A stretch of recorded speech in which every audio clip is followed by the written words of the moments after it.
Acı aksa bitirip başa bayağı adamı. Soğuk.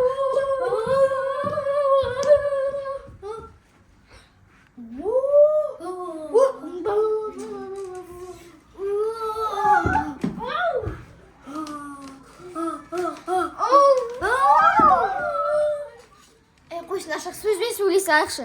Ati o'zimiz tushunmay ketdik qo'y. Degandan boshqa. Sen tushunmaysan.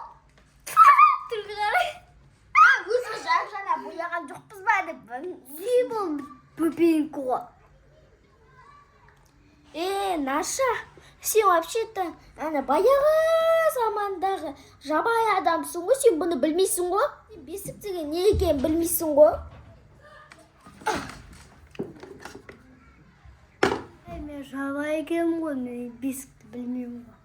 Я, біз жабайы адамбыз. Аянаттың өзі қайда? Біз өзіміз оған жабайы екен, не екен көрсетейін жатыр едік қой. Айна сендерден қорқып қашып кетті. До того жабай болып кеттіңдер ғой екеуің. Айнада бан іздеп жүр. Тұн ашық. Бірінші тамақты алайшқан жаман ашты. Не бар екен мына жақта жейтін. Асқазаным жаман өлең айтады. Доставка мен пицца заказ етеміз бе? Біз жабай адамыз, біз ондайды білмейміз. Образдан шықпашы. Ол заманда вообще пицца болмаған, вообще палау да, манты да болмаған ғой. Шашлык та болмаған. Ол кезде тек қана шикі тамақта жейтін еді.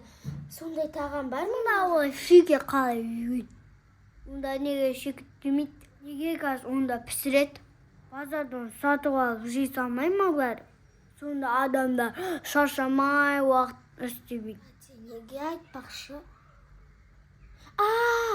Мен Ньютондан оқығанмын. Бұрында адамдар шикі ет жеп жүргенде бір орман өртеніп кеткен.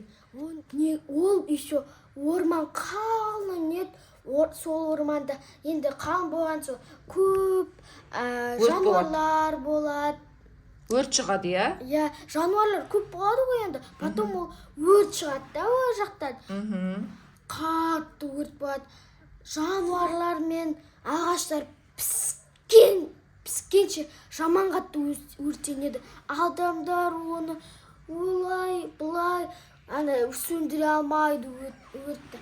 Өзде пожарный болмаған ғой, я сонда? Иә, сосын ол өрт әйтеуір бір тоқтаған кезде малдар жаман пісіп қалады. Соны жеп көзе адамдар өрт сөнгеннен кейін біреу құтқара ма дей ма, сол жаққа кіріп кетеді.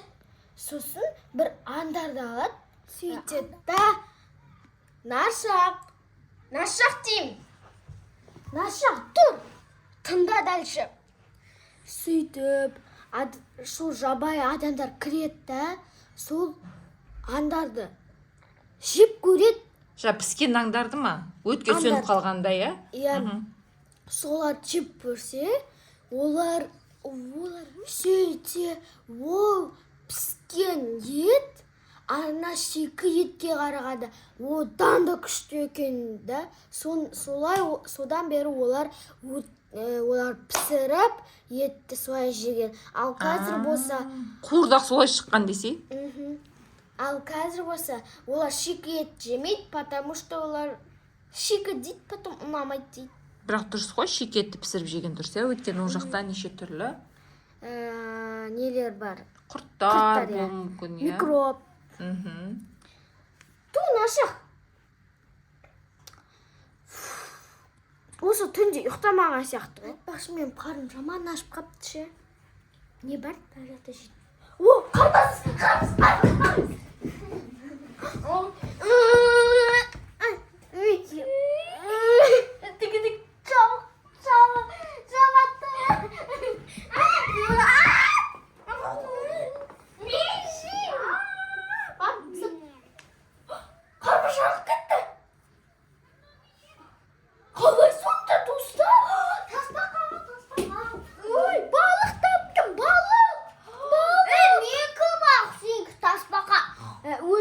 балықта, менікі балық.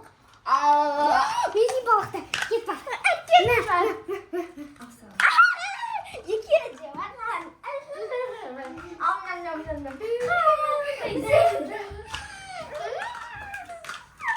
Болды, жабай. Жабайларға ұқсадыңдар, болды қыздар. Пластмасс. Ой. Тағы да бар. Қандай күшті мягкий зат. Бұл адам. Бұл жануар. Ой, жоқ бұл маймай. Ей, жабайлар бұндай заттарды білмейді. Ол кезде ондай заттар шықпаған. Біз оны тамақ деп ойлап жіберекші.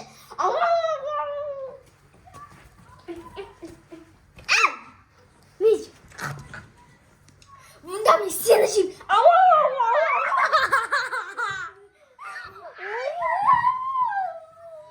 Бізге вообще жабай адам деген түсірмей ақ та қоямыз. Осы видеоны түсірмей ақ қояқ да ұрсып керсеміз, оны ашық екеміз. Бәрібір маманың миын ашытып аттық.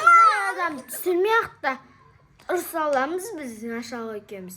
Қалтырамыз ол істі біз. Мамады ұрыс естіп айтақ. Бек түсірмей ақ қоямыз деп айттық.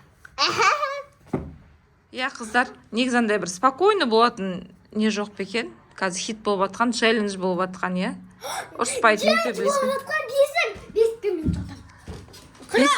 Беске жатсаңдар жақсы екен, бөлеп тастап, иә? Тып-тыныш жатсаңдар екен. Кәнеке ондай болса. Давай сонда челлендж шығарамыз ба? Давайте, нашақ бөпе. Нашақ бөпе бесікте деп. Давайте комментарияға жазып кетіңіздер. Шығарайық па, шығармаймыз ба? Кстати, подписаться етуді ұмытпаңыздар, пікір қалдыруды ұмытпаңыздар. И лайк. Достар, сіздердің араларыңызда бесікте жатқандар бар ма? Негізі бесікке жатқандар соңғы кезде аз, иә, адамдар. Бұрын кезінде көп жататын болған. Почти барлық бала бесікке жататын болған. Даже 11-дегі бала. Мына біздегі челлендж осы.